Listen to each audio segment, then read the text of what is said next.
A pair of tiny faces, pale as porcelain, stares out from the yellowed edges of a 19th century photograph. Their lips are closed, their eyes forever still, yet there is something unsettling about their presence, something that refuses to be contained by the paper that holds them. They are the Bellamy twins, Samuel and Elias, born and died in the spring of 1834 in a small English village called Thornwick Hollow. Their story is not simply a tragedy, it is a medical riddle that defied everything physicians of the era understood about life and death. To understand the photograph, you have to imagine the world it came from. England in the early 19th century was a land balanced between reason and superstition. Electricity was still a curiosity, anesthesia didn't exist, and doctors were little more than educated guessers with bloodletting knives and bone saws. A fever could kill a child in a single night. A complicated birth could end 2 lives before sunrise. Yet even in such a world, some events were stranger than anything medicine, or faith, could explain. The Bellamy photograph was taken after the twins' deaths, as was customary in the Victorian age. Families often had no other image of their loved ones, especially children, and so post-mortem photography became both ritual and remembrance. But unlike the hundreds of other mourning portraits taken across Britain, this one became something else entirely. Over time, it was whispered about in medical societies, written about in private letters between physicians, and eventually locked away in archives where only a few historians were allowed to see it. The photo itself appears ordinary at first glance. 2 infants lying on crisp white linen, dressed in delicate lace gowns, their hands positioned carefully as though cradling one another in eternal sleep. But those who've studied it closely claim there's something different about their expressions. Their faces seem to mirror each other, not just in physical form, but in a strange, impossible way, as though one is the reflection of the other in an invisible mirror. One's lips curl almost imperceptibly upward, while the other's curve downward. Their chests, joined at the side, form a single arc, and their tiny fingers rest in perfect symmetry. It isn't the photograph alone that unsettles those who encounter it, it's the story attached to it. Every note, every diary entry, every recollection from those who were present on that March night points to something no rational explanation could contain. The Bellamy twins did not die at the same moment. They died 15 minutes apart. And in those 15 minutes, something happened that doctors would spend generations trying, and failing, to explain. According to accounts, their shared existence in life was unlike any case previously recorded, and their bond in death was even stranger. Witnesses described sensations in the room, cold that came without wind, candles that bent without draft, silence so deep it pressed against the ears like invisible hands. Dr. Jonathan Hawthorne, who documented the case in meticulous detail, would later admit in his private journal that it was the only moment in his career when he questioned the boundary between body and soul. For the villagers of Thornwick Hollow, this was not a scientific puzzle but an omen. In 1834, birth itself was still perilous, and anything out of the ordinary, especially something as unnatural as 2 babies joined at the chest, was enough to stir fear. Some whispered of curses, others of blessings gone wrong. Mothers clutched their children closer. Men crossed themselves when passing the Bellamy cottage. And yet, it was not superstition alone that made the Bellamy twins famous. Over the decades, their case became the subject of quiet debate in medical lectures, referenced in private correspondence among physicians in London, Paris, and Edinburgh. Some believed it to be an anomaly of anatomy, others, a phenomenon of consciousness. A few dared to suggest it was something beyond the reach of human understanding altogether. Today, nearly 2 centuries later, the photograph remains a silent witness. Its edges have frayed, its surface faded, but the twins' faces endure, haunting, delicate, and deeply human. It is not merely a piece of Victorian mourning culture. It is a window into a night when the world seemed to pause, as if unsure whether 2 souls could truly exist separately. And so, when you look at this photograph, not just glance, but truly see, you are staring into a mystery older than modern medicine itself. You are looking at the faces of 2 infants who forced an entire village, and later a generation of physicians, to question what it means to live, to die, and to remain connected after the heart stops beating. Their story begins not with their birth, nor with their death, but with the moment this image was captured, when the impossible became real enough to touch. Thornwick Hollow, 1834. A place that barely appeared on maps, a scattering of stone cottages clinging to the damp earth of rural England. The village lived on the rhythm of the fields and the bell of the church tower, slow, predictable and undisturbed. Life here moved like a pendulum, planting, harvest, prayer, and the occasional funeral.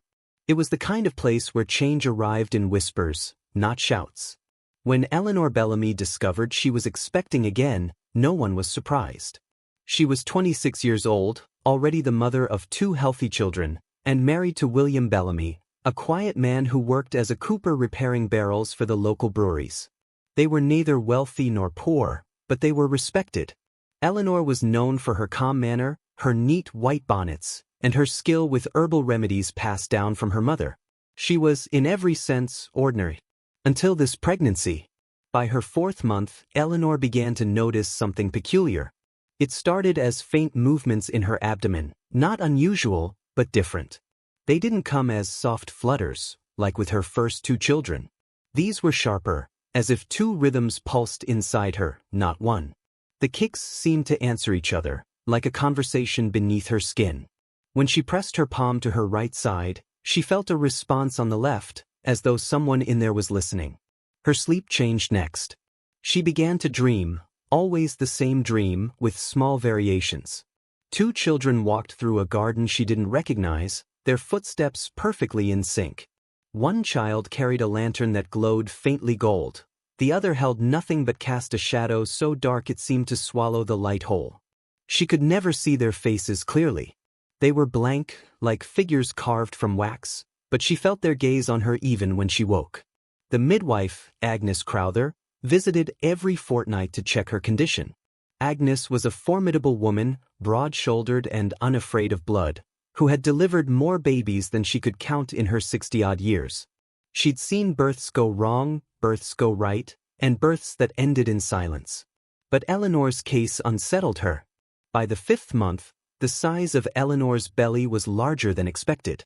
Twins, most like, she said, pressing her warm hands gently against Eleanor's abdomen. But even as she spoke, her eyes flickered with a shadow of doubt. Twins were rare but not unheard of. Yet what she felt beneath her hands didn't feel like 2 separate babies. It felt entangled. She described it later as a heartbeat that danced with itself. Eleanor also developed odd sensitivities. Sweet foods made the right side of her abdomen pulse with movement, while the left fell still. Spiced broth caused the opposite reaction. William, a practical man who never put stock in women's talk, tried to dismiss it. But even he couldn't ignore the nights when Eleanor woke up gasping, clutching her stomach as if something inside her was trying to pull her in 2 directions. She began to record her experiences in a small notebook, a habit she had never kept before. Her handwriting, normally tidy, grew erratic as the months went on. April 11th. The movements now happen at the same time each night. First one, then the other. I feel them as though they are listening to each other. May 3rd. I saw them again in the dream. They walked hand in hand. One whispered, though I could not hear. My chest burned as if I were breathing through someone else's lungs. June 2nd. The midwife says it will be fine. But when she touched my belly, her hands shook. There were whispers in the village too. The baker's wife claimed Eleanor had been touched by something unnatural. The parish clerk avoided looking her in the eye during services. Children stopped playing outside the Bellamy cottage at night, saying they heard tapping from the upstairs window. Agnes, the midwife, dismissed it as nonsense, but even she began to linger outside the house a little longer after dark, as if expecting something to happen. And then there were the sounds. Faint, almost like the echo of footsteps moving across wooden floorboards. William heard them first when he came home late from the cooperage, soft and rhythmic, as if 2 children were pacing in the bedroom above. But when he climbed the stairs, the room was empty except for Eleanor asleep, one hand on her stomach, whispering something in her dreams. By the 7th month, the sensations were undeniable. Eleanor could feel the 2 heartbeats clearly now. They did not simply beat together. They alternated, like one pulse answering another. It was not a mother's wishful imagination. It was a pattern, a design, something living inside her that did not follow the ordinary rules of birth. Even in the stillness of night, when the house was quiet and the world seemed asleep, the Bellamy cottage pulsed with a rhythm of its own. Two lives, bound together in a way no one yet understood, were already making their presence known. And somewhere deep inside Eleanor's mind, in the place where dreams and instincts blur, she began to understand something she could not say aloud. These children were not like the others she had carried before. By the 7th month, the dreams no longer belonged to Eleanor alone. It was as if whatever stirred inside her had begun to seep outward, touching not just her mind but the house itself, and perhaps those who came too close. The visions that had once been vague shapes now carried detail. Each night, Eleanor found herself standing on the edge of a mist-shrouded garden she did not recognize. Two children waited for her there, barefoot, their small footprints pressing into soil that was soft and black as coal. One held a lantern that cast a pale, trembling light, though there was no flame inside. The other, always to the left, stood in perfect stillness, his outline sharp against the fog, though he cast no shadow. When they turned their faces toward her, Eleanor saw nothing but smooth, featureless skin where their eyes and mouths should have been. Yet she felt them watching her. She felt their expectation, their patience, like the quiet before a storm. They always walked away before she could speak, hand in hand, their steps echoing like hollow knocks against a church floor. She woke from these dreams at precisely 2 a.m. each time, heart racing, breath shallow, convinced for a moment that she was still in that strange garden. The village itself seemed to sense something shifting. Thornwick Hollow had always been a place that lived half in the present and half in superstition. People still hung sprigs of rowan above their doors to keep out bad spirits. They still whispered about omens. So when neighbors began to hear odd sounds from the Bellamy cottage, faint laughter, like two children playing though there were none awake, it did not take long for rumor to sprout like weeds. The butcher's apprentice swore that on a foggy evening he'd seen two shadows flit across the upstairs window, moving in perfect sync. A milkmaid claimed she heard singing when she delivered cream at dawn, not ordinary singing, but a strange humming, soft and low, that seemed to come from the very walls. And more than once, William Bellamy returned home late to find the house unlit, Eleanor sitting in her rocking chair with her hands on her stomach, humming the same slow, wordless tune she didn't remember learning. Inside her, the children were no longer quiet passengers. They were active, purposeful. When one moved, the other responded immediately, their rhythms so exact they seemed rehearsed. Sometimes, when she lay on her back, she could see the shape of them pressing against her skin, like a shadow moving beneath fabric. Agnes Crowther, the midwife, had delivered dozens of twins in her time, but when she placed her ear to Eleanor's swollen belly, her hands trembled. She swore she heard one heartbeat in the left, one in the right, and a strange echo somewhere in between. Something she could not name. "It's like they're speaking to each other," Agnes whispered one evening, her face pale. "Babies can't speak," William said flatly. "Not with words," she answered, "but something's happening in there." The nights grew colder. William began to keep the fire burning longer, not because the air was truly cold but because the house felt cold, as if some presence hovered just out of sight. Eleanor's dreams grew more vivid.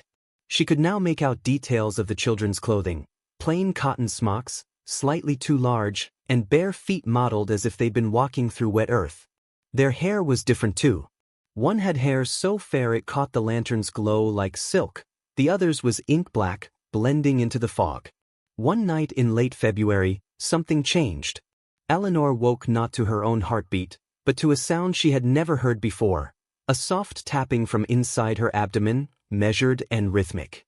She held her breath. The tapping became two alternating beats, like knuckles rapping lightly on a door. She pressed her hands to her belly. The tapping stopped. Then it came again, this time from both sides at once. She screamed. William rushed in, but when he touched her stomach, there was only stillness. He wanted to call for the midwife, but Eleanor refused. She didn't need Agnes to tell her what she already knew. The children were not only alive inside her, they were aware. From that night forward, the dreams became visitations. She no longer stood at the edge of the garden. She stood at its center, watching the two figures circle her in slow, deliberate steps. She never heard their voices, but she felt them inside her head. They were not asking for help. They were not asking for love. They were waiting. Waiting for the moment they would no longer have to speak through dreams. Outside, the villagers whispered more openly. Someone nailed a horseshoe to the Bellamy's front door to ward off misfortune. The vicar offered prayers. One old widow spat on the ground whenever Eleanor passed. In a community where death was a frequent visitor, fear was an easy harvest. And still the tapping continued. Always at night. Always between the hours of 2 o'clock and 3 o'clock. 2 separate knocks. One answering the other.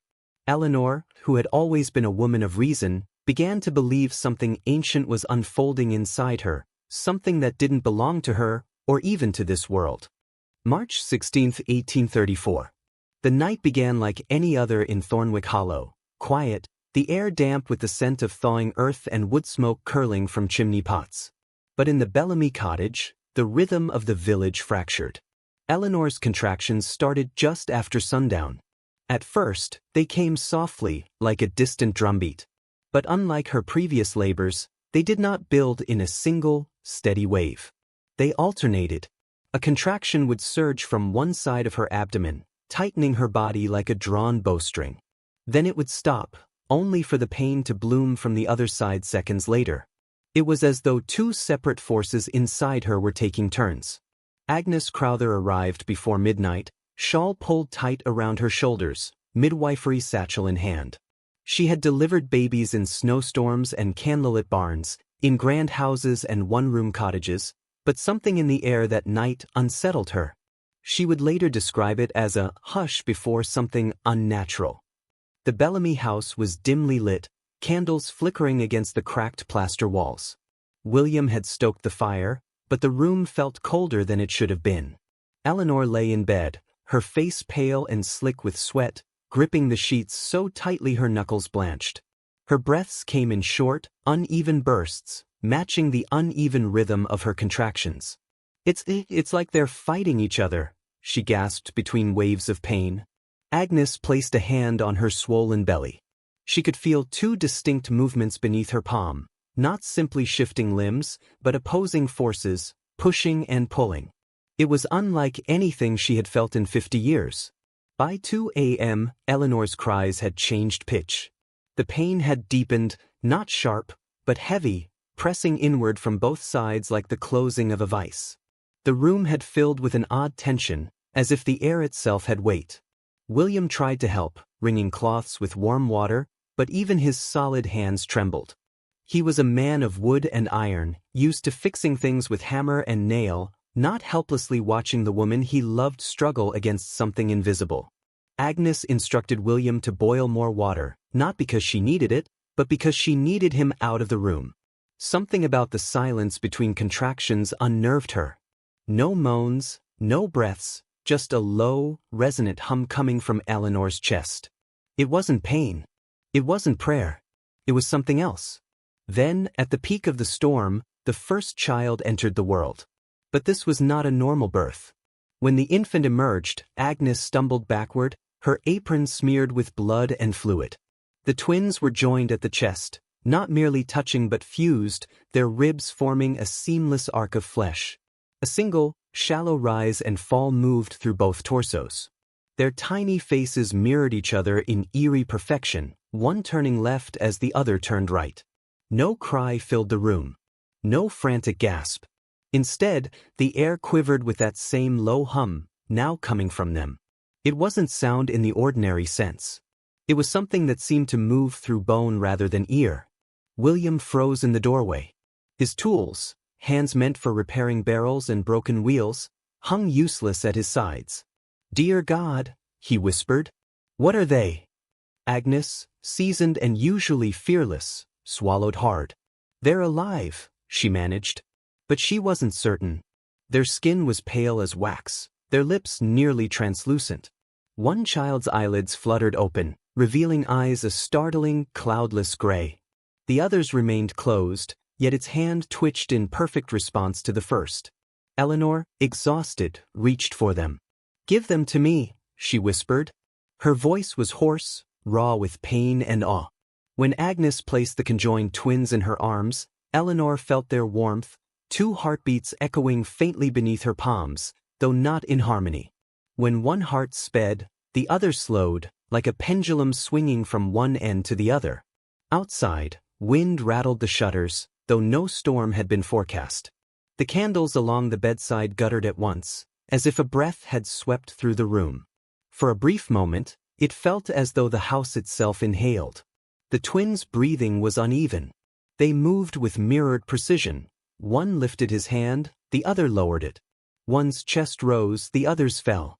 And then the strangest thing, when William touched one baby's tiny foot, the other baby's face relaxed, as if soothed. Agnes recorded every detail in a shaking hand. 2 infants, joined sternum to sternum. Heart rhythms opposite like balanced scales. Behavior, beyond anything known. The room remained eerily quiet. Most births filled the air with cries, chatter, rushing feet. This one was wrapped in stillness. Even the fire in the grate burned lower, its usual crackle dulled. Eleanor held them close, tears streaking her cheeks. She did not recoil from their strange bodies. She did not scream. She only whispered their names, the names she had chosen long before she knew what they would be. Samuel, Elias. The names hung in the air like fragile glass, untouched by time. Dr. Jonathan Hawthorne arrived at the Bellamy cottage just before dawn. His boots were slick with mud from the narrow lane, his coat pulled tight against the damp March chill. The mist lay thick over Thornwick Hollow, muting every sound except the crunch of gravel beneath his steps. He carried with him a leather satchel worn smooth from years of use. Inside were the instruments of his trade: polished steel, coarse linen, laudanum tincture, and a small brass stethoscope. Hawthorne was not like most country physicians. Educated at Edinburgh, well-read in the emerging fields of anatomy and physiology, he had a reputation for taking unusual cases. But when the urgent message from Agnes Crowther reached him, twins, joined, still breathing, strange hum, come at once, even he felt a shiver along his spine. Conjoined twins were rare, but not unheard of. Yet the midwife's note was not one of routine medical description. It carried the weight of something she could not put into words. When he entered the cottage, the air felt wrong. Not cold exactly, but charged, the way air feels before a thunderstorm. The fire still burned low in the hearth, but it gave little warmth. Eleanor lay in bed, pale and exhausted, her hair damp with sweat. Her husband stood stiff at the foot of the bed, his hands clenched as if bracing against something unseen. Agnes sat in the corner, her face unreadable, her palms folded tightly in her lap. And there, wrapped in white linen, lay the twins. They were smaller than Hawthorne expected, their fragile chests rising and falling in uneven rhythm. Their bodies were fused from the sternum downward, their ribs seeming to arc into one another like the joining of 2 vaulted arches. He had seen engravings of such conditions in medical journals, but none prepared him for the quiet strangeness of it in the flesh. Their faces were almost identical, save for a subtle difference in expression. One child's brow furrowed slightly as if in thought. The other's mouth rested in the faintest hint of a smile. Hawthorne approached carefully, hands steady despite the weight of the moment. He placed his stethoscope, a delicate new invention at the time, against the left child's chest. The heartbeat came quick, erratic, fluttering like a bird trapped behind glass. Then he moved to the right child's chest. Slower. Deeper. A mirror image in rhythm. When he placed the bell of the instrument between their joined sternums, the sound seemed to blend, an uncanny harmony of 2 lives balanced on a single edge. He recorded his first observation in his pocket journal. March 17, 1834. Conjoined male twins, joined sternum to abdomen. Heart activity opposite but synchronized, one fast, one slow, alternating in intervals. A strange equilibrium, as though each compensates for the other. The twins made no sound, no cry. Instead, as Hawthorne leaned closer, he heard what Agnes had described, a faint hum, deep and low, as if the air around them was resonating. Not produced by their throats, but by something deeper, within the shared cavity of their fused chests. He tested their reflexes. When he brushed Samuel's foot, Elias's hand twitched. When he pressed lightly on Elias's tiny palm, Samuel's eyelids fluttered open. Stimulus to one evoked response in the other, as though their nervous systems were entwined. Hawthorne's medical training strained against what he was witnessing. Even in an age still full of mystery, this was something new. Eleanor watched silently, her arms wrapped protectively around her chest, eyes glassy with exhaustion and wonder. "They feel everything together," she whispered. "I can tell. When one breathes, I can feel the other inside me still." Agnes crossed herself. Hawthorne continued his examination. Their temperatures, too, were opposite. One child's skin felt warm, flushed with life, the other's was cool to the touch. When the warmth increased in one, it faded in the other, as if they shared a single reservoir of energy, passing it back and forth in some silent transaction. Second note, same hour. Physiological balance remarkable. Rise in heart rate of twin A corresponds with decrease in twin B. Shared system, unknown mechanism. Possible circulatory linkage? Or nervous correspondence beyond explanation? The doctor dimmed the light and observed their eyes. Even their gaze obeyed the same uncanny law. When Samuel blinked, Elias's eyes opened. When Elias closed his, Samuel stared upward, unblinking. It was a perfect counterpoint, like a waltz of breath and muscle. The silence of the room deepened. William shifted uncomfortably, his jaw clenched. He was a man of labor, not theory. This quiet, mirror-like existence disturbed him. "It's not right," he muttered, half to himself. "They shouldn't move like that." But Eleanor's reaction was different. She held out her hands to touch her children. When she did, the twins' movements stilled at once, their tiny hands curling around her fingers as though grounding themselves in the world. And Hawthorne, despite a lifetime spent around blood and broken bodies, felt something stir in him, a mixture of awe and unease. He had spent years studying the human frame, believing the body to be a system of understandable parts. Yet here lay a pair of children who did not follow the rules. Their very existence seemed to whisper, "You do not understand everything yet." Before leaving that night, Hawthorne wrote one final line in his diary, a line he never shared publicly. "These children are not simply joined by flesh. They are joined by something else. Something unseen. I do not yet know whether it binds them to life or to death." The days following the birth were a fragile kind of stillness. The Bellamy cottage became a place suspended between hope and dread. Eleanor spent her hours cradling the twins against her chest, whispering their names in turns, Samuel and Elias, as if naming them might anchor them more firmly to the living world. Outside, the village carried on with its slow rhythms, but few dared to pass too close to the house. Rumors had already begun to spread like ivy through the hedgerows. On the third night, the balance that had held the twins together began to fray. It started quietly, almost imperceptibly. Samuel's breaths became shallow, thin ribbons of air instead of full cries. Elias, in turn, seemed to grow stronger. His chest rose with a steady rhythm, while his brothers faltered. When Eleanor held them, she could feel it, the way life seemed to shift its weight, as if flowing from one child into the other. At first, she tried to convince herself it was only fatigue, that newborns were delicate, unpredictable things. But deep down, a truth began to settle in her bones. They were tethered in ways she could not protect. Dr. Jonathan Hawthorne returned to the cottage at dusk, summoned by Agnes Crowther's urgent knock on his surgery door.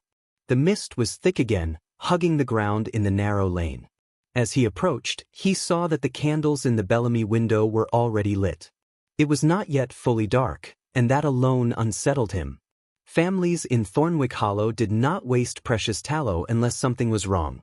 Inside, the room was heavy with heat. Eleanor sat upright in bed, her skin pale, her hair clinging to her temples. The twins lay on her lap, swaddled tightly, their joined chests rising and falling in opposite rhythms. One flush with warmth, the other pale and waxen. William stood stiffly against the wall, his hands balled into fists. He had not spoken much since the birth. Something about his sons, their mirrored breaths, their soundless hum, unnerved him in a way he could not express. Hawthorne set down his satchel and knelt beside the cradle. He touched Samuel's forehead first. It was cool, damp, and alarmingly still beneath his fingers. Then Elias's, warm, fevered almost. His breathing was deep, deliberate. Samuel's was barely there.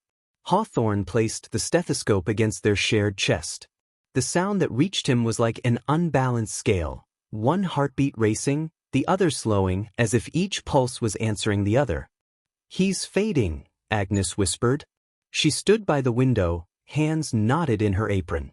Hawthorne didn't answer at once. He was listening, not just to the sound of life, but to the space between the beats. The silence in Samuel's side was lengthening. In an attempt to rouse him, Hawthorne gently rubbed Samuel's foot. Elias reacted first. His small mouth twitched upward as though soothed. Samuel gave no response. When Hawthorne repeated the touch on Elias, Samuel's eyelids fluttered faintly, like a candle about to go out. March 19, 1834.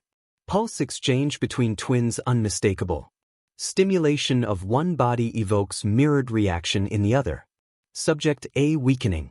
Subject B strengthening concurrently. No precedent in literature.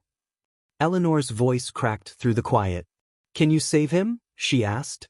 Not with anger, not with pleading, just a quiet question, like a stone dropping into still water. Hawthorne could not meet her eyes. "I'll do everything I can," he lied softly. But medicine in 1834 had no miracles for conjoined twins. No sterile surgery, no transfusions, no separation. Only observation. Only waiting.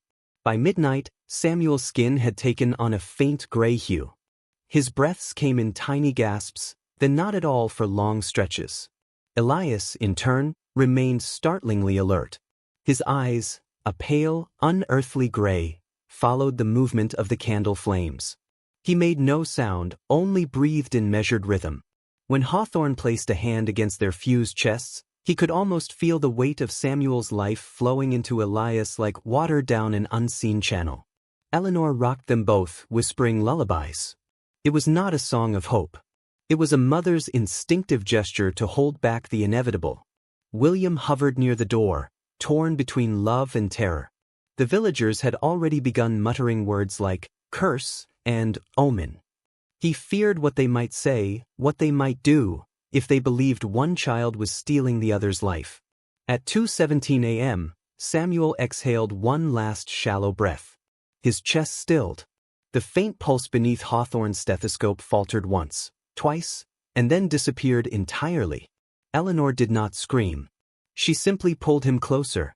In that moment, the humming that had haunted the house since their birth went silent. But Elias did not die. His chest continued to rise and fall. His eyes remained wide open, fixed not on his mother, not on the doctor, but somewhere above. When Hawthorne touched him, he was warm, impossibly warm, though no heart should have been able to beat alone in a body fused to another without circulation. Hawthorne leaned in, listening, searching for logic. But all he heard was nothing. No pulse, no breath from Samuel's side. And yet Elias lingered in a state between. His eyes tracked the room. His lips moved, but no sound came. Agnes backed away, muttering a prayer. William took another step toward the door as if instinct told him to leave. He exists between states, Hawthorne would later write in his diary. No pulse. No breath. And yet awareness remains. The room had grown so cold that the edges of the window pane had misted over. The fire snapped loudly, then died down to a dull orange glow. And in that heavy, unnatural quiet, Eleanor Bellamy clutched both her sons, one alive and one not, though even that distinction no longer seemed certain. The night wasn't over. But something in the world had already shifted. The clock above the hearth ticked with a stubborn rhythm, each second a sharp, metallic reminder that the world had not stopped with Samuel's last breath. And yet, inside the Bellamy cottage, time no longer behaved like it should. The moment Samuel's chest stilled, something heavy and invisible seemed to settle over the room, as if the air itself thickened and refused to move. Eleanor Bellamy clutched both twins against her breast. One was warm, alive, impossibly steady. The other lay unnaturally still, pale lips pressed together like a doll's. The candlelight flickered over their fused bodies, casting uneven shadows on the walls, shadows that seemed to tremble and stretch in ways the flames themselves did not. Agnes Crowther whispered a prayer beneath her breath, though even she could hear how useless it sounded in the thick silence. Dr. Jonathan Hawthorne removed his stethoscope with shaking hands. The metal of the earpieces felt cold against his skin, though the fire was still burning low in the grate. He had delivered many children in Thornwick Hollow. He had seen death in a cradle before. But this quiet, was unlike anything he had ever known. There was no wail, no grief-stricken sobs, not even the creak of the wind outside. Only the sound of the clock ticking, steady, merciless. At first, the doctor assumed it was his own nerves that made the world feel skewed. He blinked hard, cleared his throat, and reached once more for the tiny, cooling body of Samuel Bellamy. No pulse. No movement. No breath. His hand trembled as he moved to Elias, and found his skin warm, his tiny lungs rising and falling with mechanical precision. But beneath it all was something wrong, something off. The sound of Elias's breathing was too even, too measured. It was the rhythm of a machine, not a newborn child. William Bellamy, standing in the farthest corner of the room, pressed both hands against the doorframe. He felt trapped, as though stepping across the threshold would shatter something unseen. His eyes flicked between the two babies, between his dead son and the one who would not stop breathing. "Eleanor," he whispered, his voice cracking, "we need to call Father Hargreaves." But Eleanor did not move. She stared down at Samuel's face, her thumb tracing the outline of his cheek. Her lips moved in silence. No words came out. Hawthorne cleared his throat again. "We'll take Samuel to the church at dawn," he said carefully, though his own voice sounded strange in the stillness. "We'll arrange for a proper—" He stopped mid-sentence. The clock had stopped ticking. All at once. No slowing. No warning. Just silence. A prickle ran down the back of his neck. Agnes lifted her eyes toward the mantel where the pendulum had frozen in mid-swing. Even the embers in the grate seemed to have lost their crackle. The night outside no longer howled. The mist pressed against the glass but did not move. Then Elias opened his eyes. They were wide, pale, glassy, as if they had seen something far beyond the walls of the cottage. He did not cry. He did not squirm. He simply looked. And with that look, every person in the room felt as though the air was being pulled inward, toward him, into him. Agnes took a stumbling step backward, clutching the wooden cross around her neck. The stillness had a weight. It pressed on their lungs, slowed their hearts, turned their breaths into shallow gasps. Hawthorne felt his pulse in his throat. He forced himself to speak, to push sound into the deadened air. "Eleanor," he said hoarsely, "hand him to me." But she didn't seem to hear. Her eyes were unfocused, her body rigid. In that moment she was no longer merely holding her living child. She was holding something caught between life and death, something that defied the rules of both. Outside, the mist shifted once, then stopped. Inside, the stillness deepened. It lasted 15 minutes. Hawthorne counted them, each second burning itself into his memory. The room was a tableau of breathless figures, the doctor with his hand hovering inches above Elias's chest, William pale and frozen in the doorway, Agnes mouthing prayers to a God that would not hear, and Eleanor caught in a trance of love and grief. And Elias, he did not blink. At the 7th minute, Hawthorne felt the air turn colder. Not a natural chill, but something that reached beneath the skin and into the bones. He could see his breath fogging faintly in the lamplight. Samuel's skin grew stiffer in Eleanor's arms, but Elias remained warm, warmer, even, as if something inside him burned steadily. At the 12th minute, a faint hum returned. It was not the house settling. It was not the wind. It came from Elias, low and rhythmic, like the echo of a heartbeat that did not belong entirely to him. The sound seemed to vibrate through the walls, making the clock's pendulum twitch in its frozen state. William made the sign of the cross without realizing he'd done it. At the 15th minute, the pendulum moved again. A single tick. Then another. The fire crackled back to life, the wind resumed its moan, and the mist outside shifted as though exhaling. The stillness snapped away, sudden, sharp, leaving everyone in the room gasping as if surfacing from underwater. Eleanor blinked and finally inhaled a ragged breath. Hawthorne seized the moment, reaching for Elias. His hands closed around the child, and recoiled. The baby's skin was hot. Too hot. Hawthorne's mind, trained in anatomy and natural law, refused to accept what his senses screamed at him. The child was alive, and yet, there had been no life in those 15 minutes. No movement of time, no beating of the world outside.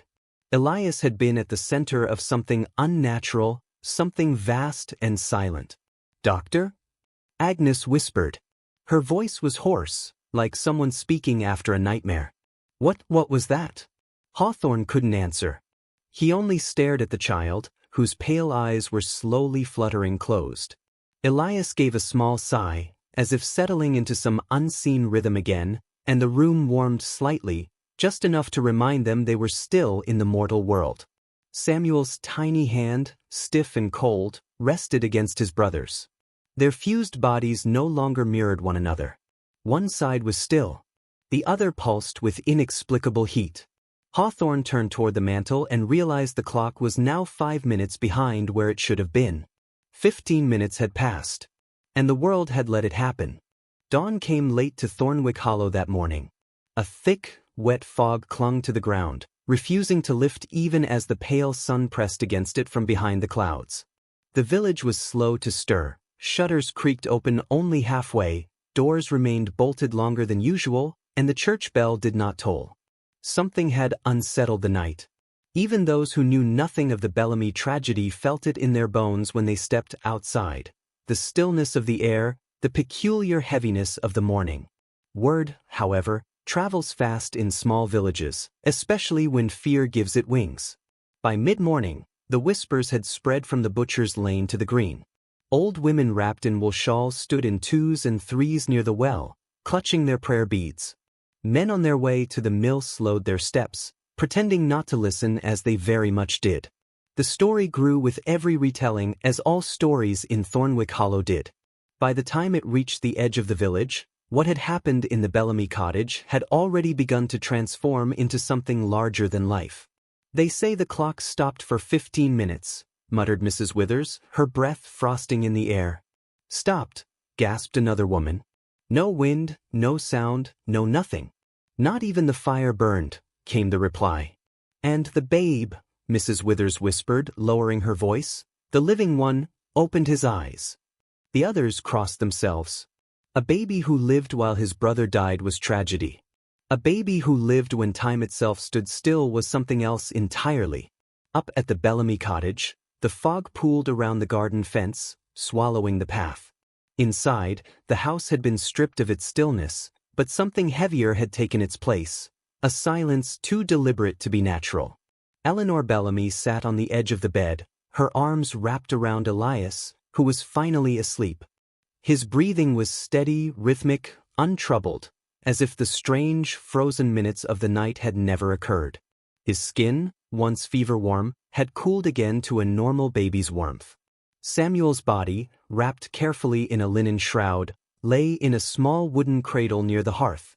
It was Agnes Crowther who had prepared him, whispering prayers under her breath as she wrapped each layer. She had performed this ritual for many infants in Thornwick Hollow, but never with hands that shook so badly. Dr. Jonathan Hawthorne stood near the window, staring at the fog. His medical instruments lay on the table, untouched since the night before. He hadn't written in his diary that morning. What words could capture what had occurred? No language in his textbooks accounted for silence swallowing the world, for a pendulum freezing mid-swing, for a baby who seemed to breathe outside of time. William Bellamy sat on a wooden chair in the corner, his face pale and drawn. He had hardly spoken since the moment the clock began ticking again. When Agnes offered him bread at dawn, he'd simply shaken his head. Something in him had splintered quietly during those 15 minutes. He kept looking at Elias, not with hatred, not even with fear exactly, but with the haunted gaze of a man who'd seen something he could not unsee. Agnes finally broke the quiet. "The village knows," she whispered, her voice thin. "Someone saw the doctor come in during the night. They saw the candles burning at the windows. They'll talk." "They're already talking," Hawthorne said softly, not turning from the fog. "They were always going to." Eleanor held Elias closer to her chest, as though she could shield him from words spoken miles away. "Let them talk," she said hoarsely. Her voice had no strength in it, only the quiet edge of a woman who had given too much of herself to grief. "He's my son. My son." Agnes lowered her gaze. "You know how they are, Eleanor. They'll say he took what wasn't his." William flinched at the words. It was the thought that had gnawed at him in the corner of his mind, the unspoken fear that one twin's life had fed the other's. It wasn't logical. It wasn't medical. But it was Thornwick Hollow. Logic had never mattered much here. Hawthorne turned from the window, his jaw tight. "We'll bury Samuel this afternoon," he said. "At the churchyard. I'll speak to Father Hargreaves. And I'll be the one to address anyone who comes near this house." There was something fierce beneath his usually measured tone, an instinct to protect the Bellamys, though he didn't fully understand from what. "Bury him," Eleanor repeated softly, her fingers tightening around Elias. "But don't let them near him." Outside, the church bell finally rang, once, twice, calling the faithful to morning prayers. The sound cut through the fog like a blade. As the echoes faded, another noise crept in, the murmuring of footsteps on the lane. A gathering of neighbors, some curious, some afraid, all drawn toward the Bellamy cottage like moths toward a flame they didn't trust. Agnes peered through the window curtain. "They're coming," she whispered. Eleanor's heart thudded in her chest. The thought of their eyes on Elias, of their whispering mouths twisting what had happened into something darker, made her grip her child tighter. The fog outside was thick, but not thick enough to keep whispers from seeping through. One died so the other could live. It isn't natural. God doesn't make children like that without reason. The murmurs would not stop at whispers. Thornwick Hollow had a way of growing stories like ivy, creeping, twisting, strangling. Hawthorne straightened his coat. "I'll meet them," he said, stepping toward the door. He wasn't sure what he was protecting Elias from, superstition, hysteria, or something else entirely. But he knew the child would not face the village alone. As the door opened, the cold fog slid inside, curling around his boots like a living thing.